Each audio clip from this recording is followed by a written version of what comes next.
লালমনিরহাটে কয়েক কোটি টাকা ব্যয়ে নির্মিত সুইচ গেটের সুফল পাচ্ছেন না কৃষকরা। তদারকির অভাবে অকেজো হয়ে পড়েছে রেগুলেটরগুলো। এজন্য পানি উন্নয়ন বোর্ডের উদাসীনতাকে দায়ী করছেন স্থানীয়রা। লালমনিরহাট প্রতিনিধি মিজানুর রহমান মিজানের তথ্যচিত্রে জানাচ্ছেন নাদিরা সুলতানা। 2003 সালে লালমনিরহাটের আদিতমারি ও কালীগঞ্জে প্রায় 9 কোটি টাকা ব্যয়ে ভাটেশ্বরী নদীতে স্লুইস গেট রেগুলেটর নির্মাণ করে পানি উন্নয়ন বোর্ড। লক্ষ্য ছিল রবি মৌসুমে কৃষকদের সেচ সুবিধা দেয়া, কিন্তু বাস্তবে তা হয়ে ওঠেনি। অযত্ন, অবহেলা আর তদারকির অভাবে অকেজো হয়ে পড়ে আছে। এতে বর্ষায় তলিয়ে যায় ফসলি জমি আর শুষ্ক মৌসুমে দেখা দেয় পানির অভাব।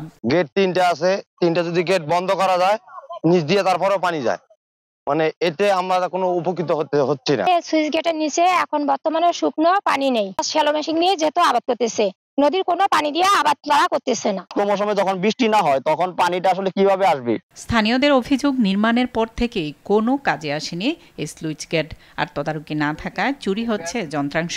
3টে গেটের যে গেটগুলো যে বসানো আছে, যে তার সাইডে যে নাটগুলো আছে, নাটগুলো পর্যন্ত খুলে গেছে। গেটগুলোর অবস্থা খুবই খারাপ, একটা গেটের মধ্যে একটা নাটও নাই, খুবই ঝুঁকিপূর্ণ অবস্থায় আছে। এদিকে বাজেট পেলে রেগুলেটর নতুন করে মেরামত করা হবে বলে জানায় পানি উন্নয়ন বোর্ড।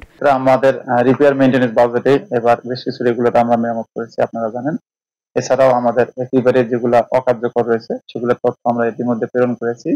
আমাদের বাজেট পেলেই আমরা নতুন করে মেরামত করে দেব। দ্রুত রেগুলেটর সচল করে সেচ সুবিধা নিশ্চিতের দাবি স্থানীয়দের।